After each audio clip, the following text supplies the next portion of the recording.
है guys, welcome back my YouTube channel. तो आज हम लोग डिस्कस करने वाले हैं यानी कि 9 सितंबर 2020 से रिलेटेड करंट अफेयर्स के क्वेश्चन। तो हम लोग डिस्कस करेंगे यानी कि क्वेश्चन नंबर आपके स्क्रीन पर रहेगा। पहला, हाल में अंतर्राष्ट्रीय साक्षरता दिवस कब मनाया गया? तो इसका राइट आंसर हो जाएगा दोस्तों ऑप्शन ए यानी कि 8 सितंबर। तो 8 सितंबर को हम लोगों ने मनाया अंतर्राष्ट्रीय साक्षरता दिवस। अब हम लोग जानेंगे यानी कि इसको सबसे पहले मनाया किसने, कब मनाया, उद्देश्य क्या होगा। तो इसका राइट आंसर है यानी कि हम लोग सब समझेंगे। तो साक्षरता के बारे में यानी कि जो उजागर या बढ़ावा देना इसका उद्देश्य है। और इसको 26 अक्टूबर 1966 को यूनेस्को ने अंतर्राष्ट्रीय साक्षरता दिवस के रूप में इसको घोषित किया था। और यहीं पर पहला अंतर्राष्ट्रीय जो होगा यानी पहला अंतर्राष्ट्रीय साक्षरता दिवस वो कब मनाया गया? तो वो मनाया गया 1967 में। कब? तो 1967 में यानी कि 67 में मनाया गया। अब हम लोग आंकड़ों की थोड़ी बात कर लेते हैं, जैसे कि साक्षरता के बारे में आंकड़े जो हैं वो आपके आंकड़े बताते हैं कि 265 मिलियन यानी जो 265 मिलियन बच्चे हैं वो अभी भी स्कूल नहीं पहुंच पा रहे हैं। और जिसमें कि 22% जो कि छात्र जो होंगे वो प्राइमरी स्कूल के उम्र के यानी कि हो जाएंगे। कितने? तो वो 22% लगभग। अगर हम लोग यहीं पे बात करते हैं दुनिया भर में यानी कि जो 773 मिलियन अभी भी जो वयस्क व्यक्ति हैं वो असाक्षर हैं। कैसे हैं? तो वो भी असाक्षर हैं। अगर हम लोग यहाँ पे ऑप्शन देखते हैं यानी कि 7 सितंबर, तो 7 सितंबर को हम लोगों ने मनाया स्वच्छ वायु दिवस यानी स्वच्छ वायु अंतर्राष्ट्रीय स्वच्छ वायु दिवस। जो कि आपको एक दोस्तों और बात बता दें कि आपका जो पिछले जो वीडियो था हमारा आपका, तो उसमें जो डिस्कशन किया हुआ है उसमें हमने आपको बताया हुआ है जो वायु स्वच्छ दिवस अंतर्राष्ट्रीय जो है उसकी डेट हमने 6 सितंबर बताई हुई है। तो वहाँ पे थोड़ा मिस्टेक है, तो वहाँ पे आप लोग समझ लीजिए। मैंने हालांकि कमेंट में पिन कर दिया है वहाँ पे, तो आपका वहाँ पे हो जाएगा 7 सितंबर। तो 7 सितंबर को हम लोगों ने मनाया क्या? तो स्वच्छ वायु दिवस। अगली हम लोग बात करते हैं 5 सितंबर से रिलेटेड। तो 5 सितंबर को यानी हम लोगों ने मनाया अंतर्राष्ट्रीय चैरिटी डे। एंड यहीं पे बात करते हैं शिक्षक दिवस कब मनाया? तो वो भी हम लोगों ने मनाया 5 सितंबर को।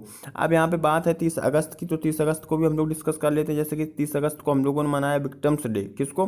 तो विक्टिम्स डे। और आपका अंतर्राष्ट्रीय साक्षरता दिवस यानी मनाया गया ये किसके द्वारा? तो ये मनाया गया भैया किसके द्वारा? यूनेस्को के द्वारा। तो यूनेस्को की बात करेंगे तो यूनाइटेड एजुकेशन यानी जो आपका यूनेस्को का फुल फॉर्म होगा वो हो जाएगा United nation educational scientific and cultural यानी कल्चरल ऑर्गेनाइजेशन। अब यहाँ पे इसका हेडक्वार्टर भी हम लोग जान लेते तो इसका हेडक्वार्टर कहाँ होगा? तो इसका हेडक्वार्टर होगा पेरिस फ्रांस। हेड हो जाएंगे इसके कौन? तो होंगे ऑड्रे अजौले। और यहाँ पे फाउंडेड कब हुई है? तो ये हुई है 16 नवंबर 1945 को यानी कि लंदन यूनाइटेड किंगडम में। अगले क्वेश्चन की ओर बढ़ते हैं दोस्तों। क्वेश्चन आपका रहेगा ये वाला, तो हम लोग देखेंगे यानी हाल में किसने हाइपरसोनिक वायु श्वास यानी स्क्रैम जेट प्रौद्योगिकी का सफल परीक्षण प्रदर्शन किया? तो इसका राइट आंसर दोस्तों हो जाएगा डीआरडीओ। क्या होगा? तो इसका राइट आंसर दोस्तों हो जाएगा डीआरडीओ। तो डीआरडीओ ने भी हाल में इसका सफल परीक्षण प्रदर्शन किया है। अब देखो कहाँ पे किया है तो इसको हम लोग जान लेंगे। जो इसे परीक्षण हुआ है तो ये ओडिशा के तट से यानी तट के पास यानी कि एपीजे अब्दुल कलाम कॉम्प्लेक्स, तो यहाँ से हुआ है। इसको लॉन्च किया गया यानी कि हाइपरसोनिक का परीक्षण किया गया है। उद्देश्य इसका होगा क्रूज यानी जो क्रूज मिसाइलें हैं तो उनको गति प्रदान करना। और हाइपरसोनिक की अगर हम लोग बात करें तो हाइपरसोनिक ये क्या होता है? तो हाइपरसोनिक यानी वे वाहन हैं जो ध्वनि की रफ्तार से यानी कि 5 से अधिक यानी 6, तो 5 से यानी 6 गुना तेज गति में यात्रा कर सकते हैं। और स्क्रैम जेट का अगर हम लोग बात करें तो स्क्रैम जेट क्या है? तो स्क्रैम जेट ये एक रैमजेट इंजन का एक तरीके का प्रकार है जो कि हाइपरसोनिक गति से संचालित होता है और ये ईंधन संबंधी इसकी प्रक्रिया को पूरी करता है। हम लोग यहाँ पे बात करेंगे डीआईएटी। तो आपको ऑप्शन ए दिख रहा होगा डीआईएटी, जिसने कि अभी हाल में आश्रय नामक मेडिकल बेड को विकसित किया और पवित्र पति औषधा तारा नामक इसने उत्पाद विकसित किए हैं। स्काई रूट आपको ऑप्शन सी दिख रहा होगा दोस्तों। तो यहाँ पे स्काई रूट की अगर हम लोग बात करेंगे तो एयरोस्पेस जो स्काई रूट एयरोस्पेस ने अभी रॉकेट इंजन रमन का सफल परीक्षण किया।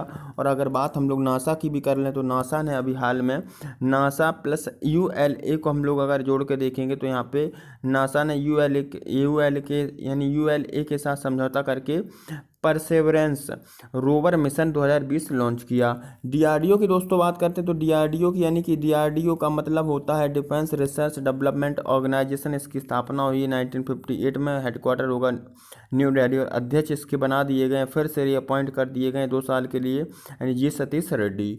नेक्स्ट क्वेश्चन दोस्तों रहेगा आपके सामने ये वाला, हाल में विश्व बैंक किस राज्य के साथ यानी 82 मिलियन डॉलर के ऋण समझौते पर हस्ताक्षर किए हैं? तो इसका राइट आंसर क्या होगा? तो दोस्तों इसका राइट आंसर हो जाएगा आपका हिमाचल प्रदेश। तो हिमाचल प्रदेश यानी कि आपका दिख रहा होगा आप लोगों को हिमाचल प्रदेश, तो हिमाचल प्रदेश और आपका यहाँ पे हो जाएगा भारत सरकार। क्या होगा दोस्तों? तो यहाँ पे हिमाचल प्रदेश और भारत सरकार हो जाएगा दोनों। तो यहाँ पे 82 मिलियन का जो अभी हाल में यानी कि समझौता किया गया है। तो अब ये समझौता क्यों किया गया है तो उसके बारे में भी जानते हैं। जैसे हिमाचल प्रदेश ने जो समझौता किया है हिमाचल प्रदेश ने, तो ये अपने राज्य में सड़क परिवर्तन परियोजना को, यानी जो सड़क परिवर्तन परियोजना है तो उसके कार्यान्वयन के लिए समझौता किया है। इसका उद्देश्य क्या होगा? इस समझौते का उद्देश्य क्या है? तो इस समझौते का उद्देश्य यानी भूस्खलन और आपका जो बाढ़ होगा, सड़क सुरक्षा आदि संबंधित इसका उद्देश्य यानी इनमें सुधार करना। और जो ऋण की अवधि होगी तो दोस्तों जैसे आप और हम लोग जैसे कि किसी को ऋण देते हैं या ऋण लेते हैं तो उसकी एक अवधि नियुक्त कर देते कि भाई इतने दिन के आप लोग को वापस कर देना है या फिर वापस दे देना है, जिसमें इसकी अवधि होगी वो 15 वर्ष होगी। और अगर यानी कि वर्ल्ड बैंक की अगर हम लोग बात करते हैं दोस्तों, तो वर्ल्ड बैंक का यानी कि आंसर यहाँ पे जैसे आपको वर्ल्ड बैंक दिख रहा है, तो ये वर्ल्ड बैंक क्या है? तो ये एक यानी कि अंतर्राष्ट्रीय वित्तीय संस्थान है। इसकी स्थापना हुई थी 1944 में। कब? तो 1944 में हुई थी। और इसका सदस्य देश इसमें कितने हैं?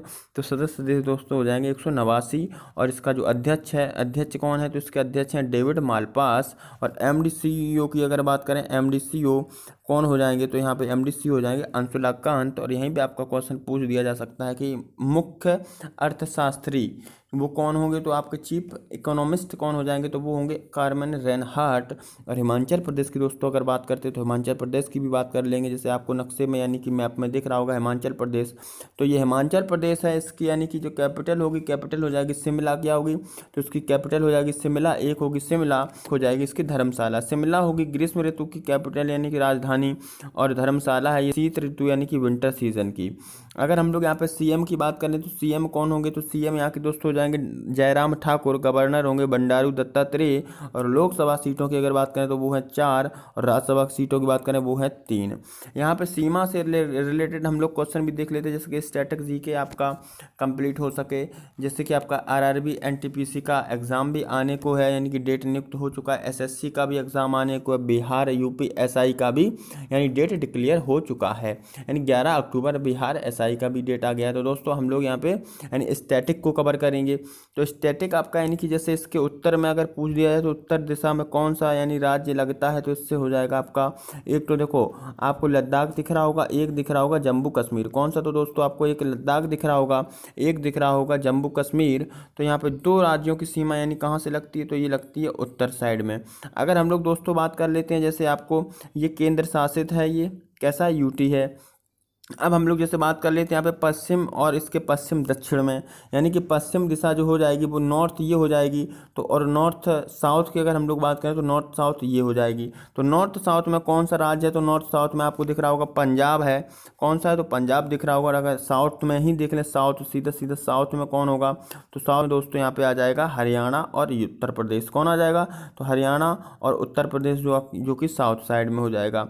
अब हम लोग यहाँ पे बात करें दक्षिण पूर्व में कौन होगा? तो दक्षिण पूर्व आपको दिख रहा होगा, यानी ऐसे हम लोग जैसे मैप को यानी जो रेखाएं हैं या फिर हम लोग बात करें दिशाओं की, तो ये आपका ईस्ट हो जाता है, ये वेस्ट हो जाता है, ये नॉर्थ है और ये साउथ है। हम लोग यहाँ पे बात कर लें जैसे दक्षिण पूर्व, यानी कि आपका जो दक्षिण हो जाएगा ये वाला सिरा, और जो पूर्व हो जाएगा ये, और इसके बीच की जो होगी दक्षिण पूर्व, तो ये हो जाएगी सीमा। तो इसमें कौन सा राज्य आपको दिख रहा है? तो यहाँ दिख रहा होगा उत्तराखंड।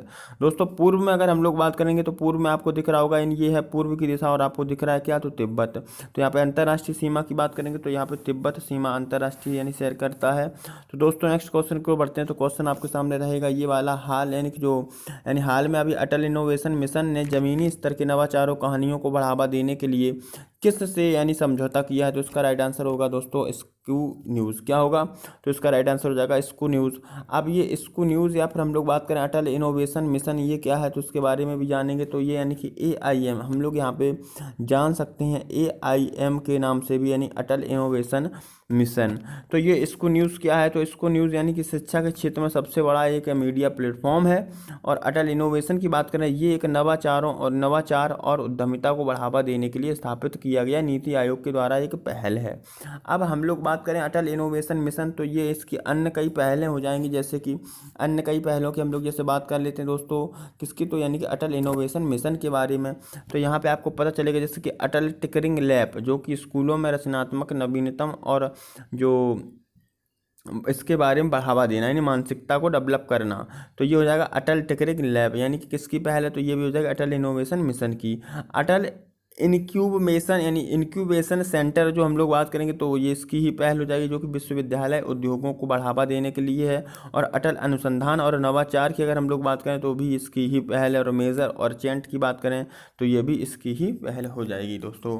तो नेक्स्ट क्वेश्चन को दोस्तों आएंगे हम लोग, क्वेश्चन देखेंगे हाल में यानी हाल ही में प्रधानमंत्री नरेंद्र मोदी द्वारा निर्मित पत्रिका न्यूज़ का उद्घाटन कहाँ किया गया? तो इसका राइट आंसर दोस्तों हो जाएगा ऑप्शन बी, यानी कि जयपुर। तो दोस्तों जयपुर में यानी अभी हाल में उद्घाटन किया है। तो किसने उद्घाटन किया? तो ये आपका दिख रहा होगा आपको तस्वीर में, जो कि गेट का यानी जो पत्रिका गेट है, तो पत्रिका गेट का उद्घाटन किया है अभी हाल में, यानी कि वीडियो कॉन्फ्रेंसिंग के जरिए नरेंद्र मोदी यानी PM नरेंद्र मोदी ने।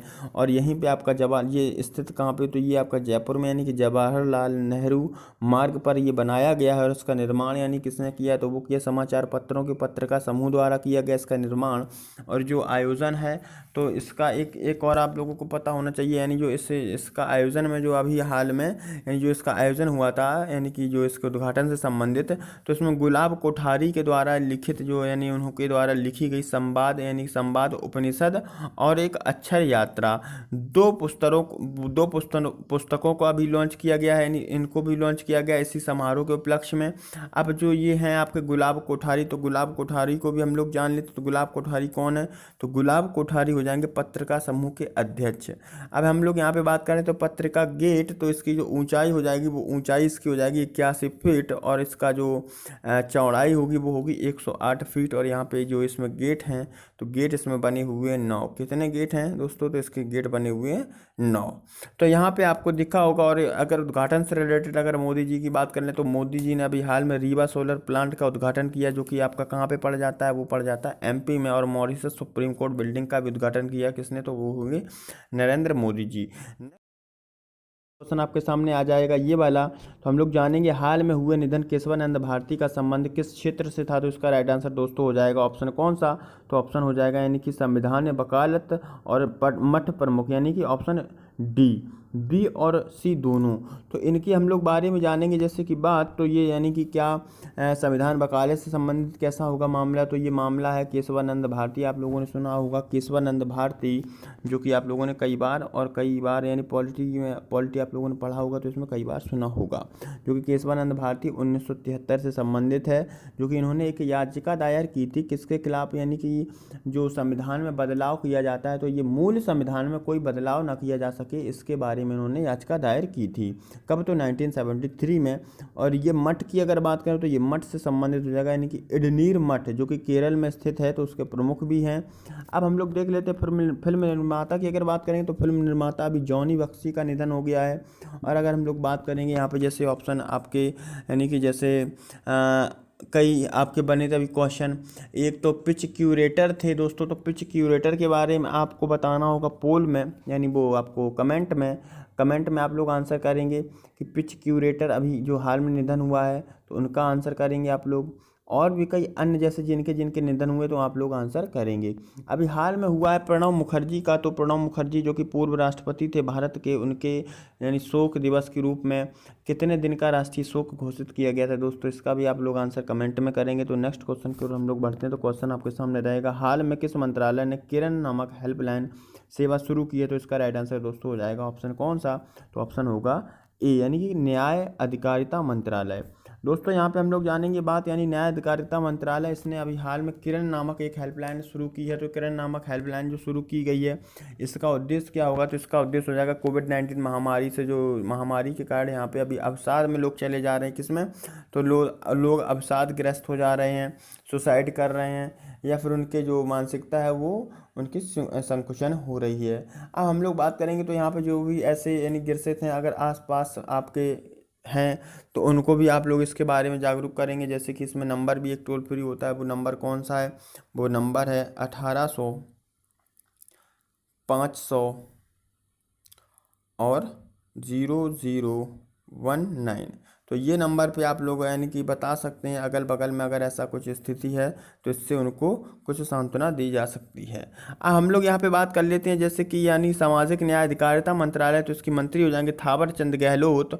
और जो यहाँ पे ऑप्शन आपको दिख रहा होगा केंद्रीय ऊर्जा मंत्रालय, तो केंद्रीय ऊर्जा मंत्रालय यानी कि जो अभी मंत्री हैं, कौन कौन है मंत्री? तो यहाँ पे RK सिंह जी ने अभी green term ahead market launch किया हुआ है। उर्वरक मंत्रालय के अगर हम लोग उर्वरक विभाग की बात करेंगे, तो उर्वरक विभाग के द्वारा अभी 1 से 15 सितंबर तक जो स्वच्छता पखवाड़ा मनाया। और शिक्षा मंत्रालय की अगर हम लोग बात करें, तो शिक्षा मंत्री ने अभी हाल में रमेश पोखरियाल निशंक जी ने इंग्लिश प्रो मोबाइल एप्लीकेशन को विकसित किया, यानी लॉन्च किया अभी हाल में। किसने? तो अभी रमेश पोखरियाल निशंक ने।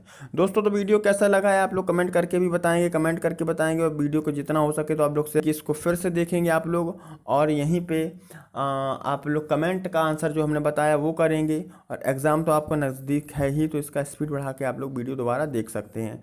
तो आप लोगों ने अभी तक चैनल को सब्सक्राइब अगर नहीं किया, तो चैनल को सब्सक्राइब कर दीजिएगा। और अगर आप लोगों ने बेल आइकन नहीं दबाया, तो बेल आइकन दबा दो, और हो सके तो आप लोग लाइक भी कर देना, और आप लोग यानी शेयर भी कर देना। Thank you. फिर मिलते हैं आप लोगों से कल एक नई वीडियो के साथ, तब तक के लिए चलते हैं, अलविदा, धन्यवाद, थैंक यू।